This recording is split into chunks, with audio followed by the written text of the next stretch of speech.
Yeah. So I'm about to give it over to John. If he don't make y'all laugh, I'll give y'all money back. But I guarantee that he's gonna make y'all laugh. They're not. I hope they're not paying for this. Give for Fred and everyone, guys, and Fee and Craig Roth and all of them. They're really talented people. DJ Bill the God, that was a great video. My name is John. I'm an engineer. Even though I'm dressed like an emo kid who got forced to work for his dad's construction company. I don't want to pour concrete, Dad. I want to play with my band. All right. And that's stupid. No. Isn't it great to be like doing things outside? Like, you remember when you guys were like inside for a while?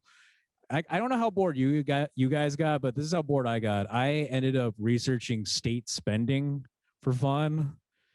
Like, here's a fun fact. Did you guys know that the state of North Dakota paid the actor Josh Duhamel 150 grand to do North Dakota tourism ads that air in North Dakota? Like, I hate that thing where he's like wearing like a plaid shirt and he's like, come to Fargo. It's like, I'm already here right now. Stop taking my state's money. People are hungry. I don't know. What was he even in? Was he in the Transformers movie? That's like the only thing I know of when like Shia LaBeouf was still a thing. He was in what? This can be an open cup. There's literally 5 people in this room. So what was he in though? I actually don't know. Safe Haven. Is that like a Christian based movie? That sounds like no. Romance. Okay. That's cool. Romance is cool. How was your guys' Valentine's Day? It was wonderful. Good. Yeah. Mine was 2. I broke up with my girlfriend of 8 years on Valentine's Day. Yeah. My dad was like, you couldn't wait 12 hours. But like at the same time, like it was like one of those things where I was like, it's a very important emotional decision. I was like, I didn't want to be like, I love you. And then like 12 hours, be like, I'm leaving you. So, because I feel like that's even more cruel. We had an interesting relationship though. Like I said, I'm an engineer though, and is anyone graduating soon? Yeah, you've already. Well, you're on next level stuff. You are too. Are you were you graduating? Are you graduating for? I don't know who I'm talking to. So he doesn't want to answer. Okay. Well, you want to hear about how I got arrested at a Harry Potter premiere and how this is? Yeah. So what happened is there's one of these books where like one of the main characters dies, and I was at the premiere. And because I was 17 and 17-year-olds think they're invincible, my friend's like, I'll give you $50 if you say before the character dies, like out loud, like, oh, this is where he dies, right? Before it happens. I was like, I'm pretty broke. $50 sounds totally worth it. So I did that, and apparently no one read the books because everyone was so mad at me in the theater. One guy stood up, he's like, who the hell said that? And then like a guy who was dressed up as Hagrid like took this big broomstick and he was like, I think it was that guy. And he points to the guy next to me. And I was like, I got to get out of the theater. But eventually people found out because people around me was like, no, it was that guy. And eventually like I couldn't leave the theater. So the Eden Prairie police had to be called. And like when they came to come arrest me, I was like, am I under arrest? They're like, yes, you are. And I was like, why? He's like, for disturbing the peace, which is like basically you're being arrested because you were an asshole. Like, so I'm like sitting on the ground and I'm handcuffed, and like all these people are going by me and they're like, enjoy Azkaban or whatever, you know. And like when I told my employer like this whole story, because they're like, you have a criminal record, please explain this. And I told them the whole story. The interviewer was like, you're hired. That's amazing. All right, guys, I'm going to bring up my friend here. He's also an alumni of NDSU. He's a very funny guy. He actually was a finalist in the Acme Comedy Club Funniest Person in the Twin Cities competition this last year. Please welcome to the stage, Mr. Nathan Rowe, everybody. Thank you. Thank you, everybody. Thanks for coming out tonight. Great crowd. Uh, Yeah, I'm new to living in Fargo. I realize the longer I live here, the more I dress like a Pokemon trainer. Yeah. Like obesity, I choose you. you know. No, I'd say I have self-confidence in my appearance. Like for example, when I there's that Snapchat filter that makes you look like a girl. Like seeing that kind of turns me on. Not gonna lie. Like it's like, damn, she can get it. How long have you been working at this Barnes and Noble? I knew I'd find you in the fantasy section.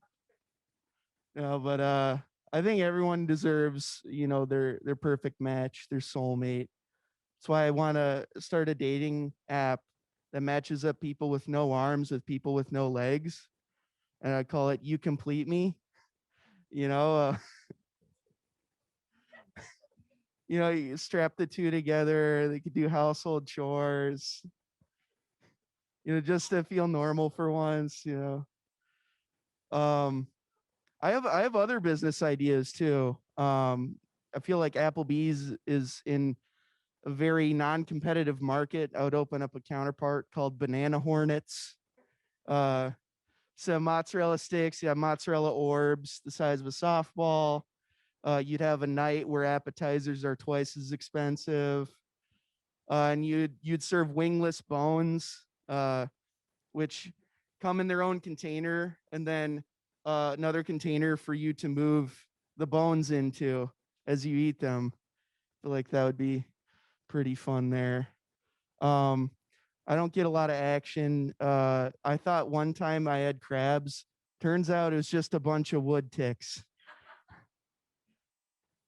Yeah, never pass out in your front lawn, kids.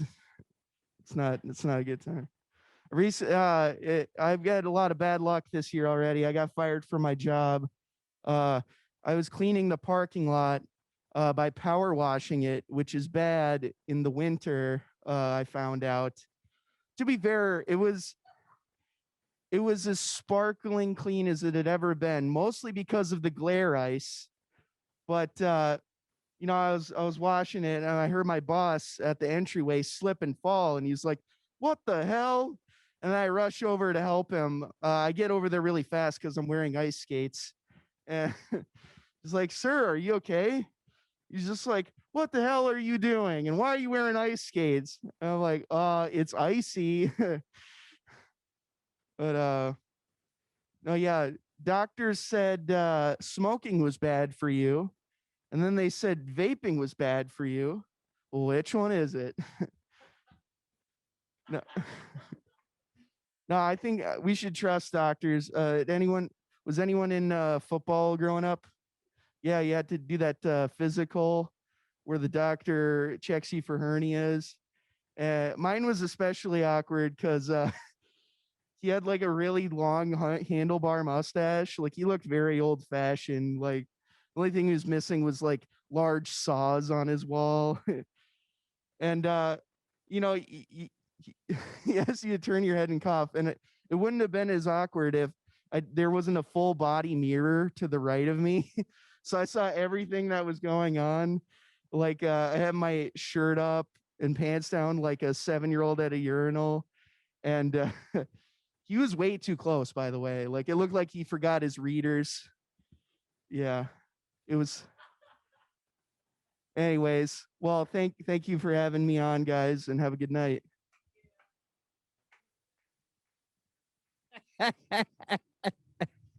He said he didn't look like he had his readers on. Oh man, I'm not gonna lie. I got a little PTSD thinking about physicals and hernias. Give it up for John and his good friend. If you performed at Acme, I know I'm not saying it right. Acme? Acme. Ooh, little semi soft. But it was like appreciative semi soft.